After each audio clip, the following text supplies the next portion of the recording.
we celebrate the anniversary of the first church of Rome, the Lateran Basilica of St. John, we also celebrate the anniversary of our local church of St. Patrick.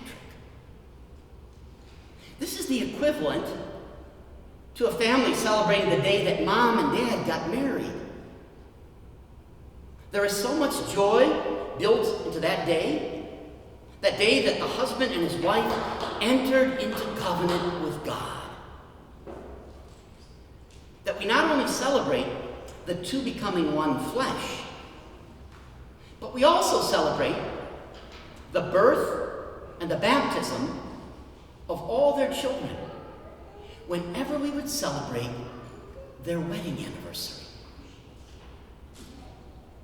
And so on November 9th each year, we thank God for the gift of the Catholic Church of St. John the Lateran, and for that church's priest,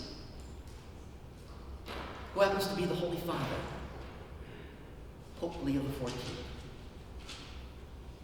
And we also thank on this day, we thank God for the gift of the Church of St. Patrick's of Maytown, and for our church's priest, Father Randy. Because you see, to God,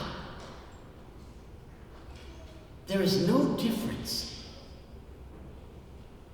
between the Lateran Basilica in Rome and that priest standing behind that altar, Pope Leo, and St. Patrick's Church in Maytown, and Father Randy standing behind this altar. In both cases, God the Father sees his Son Jesus die on the cross, rise from the dead, and give us the Eucharist, the body and blood, the soul and divinity of God. Whether the Mass happens in Rome or in Maytown,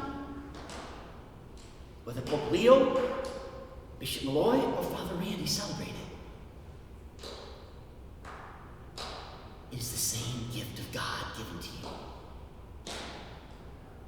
The true presence of the Son. You see it? That's why we celebrate November 9th every year as our anniversary. Because it is.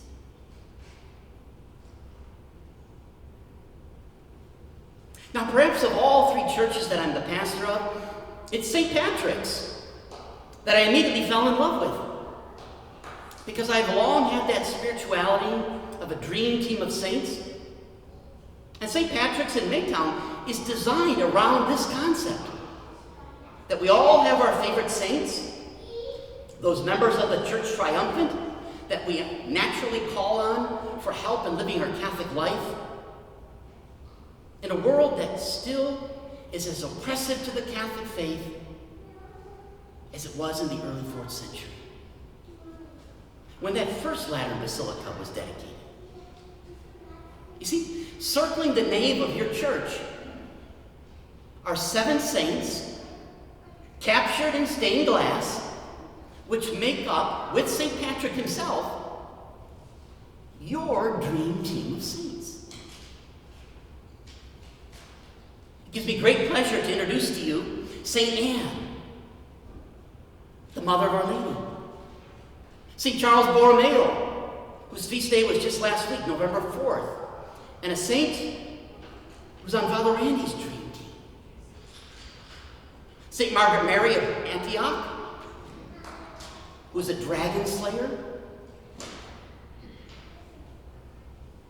At the back, on the left-hand side of our nave, St. Thomas the Apostle. First on the right is St. Joan of Arc, one of the saints who is on Bishop Malloy's dream team of saints. Remember, he told us that when he celebrated confirmation here, that he had a special devotion, St. Joan of Arc, one of your patron saints. Then coming closer to our altar, Pope St. Cornelius, and such a unique window, you will not see another stained glass window in the whole United States of Pope St. Cornelius, I guarantee you.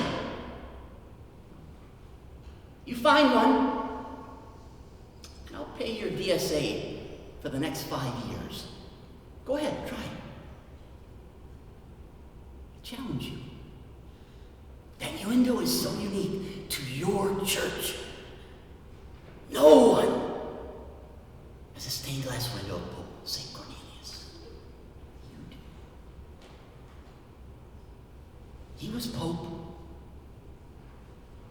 before the Lateran Basilica, whose feast day we celebrate today, was even built.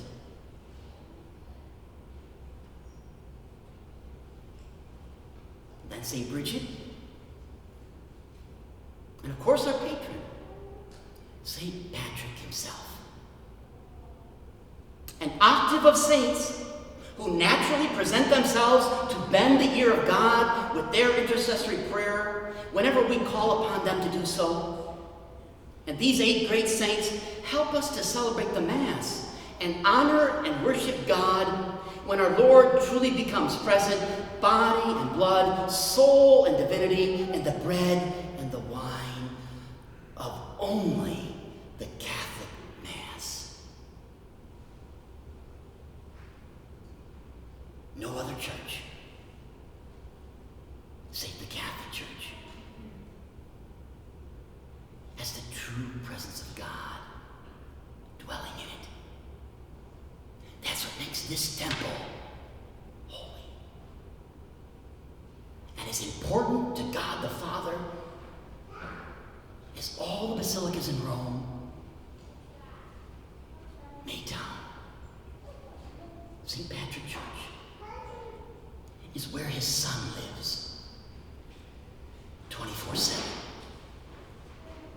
365 days a year. Wow.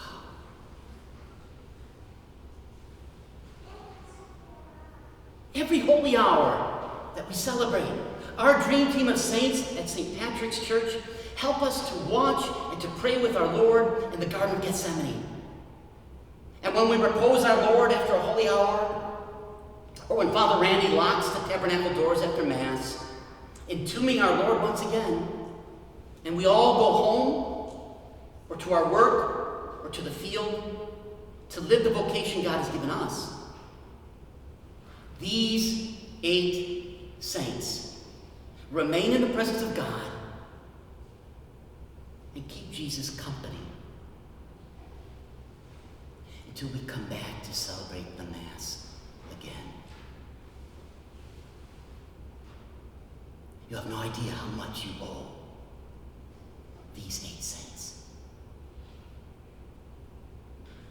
That they keep watch with our Lord when you go about your life.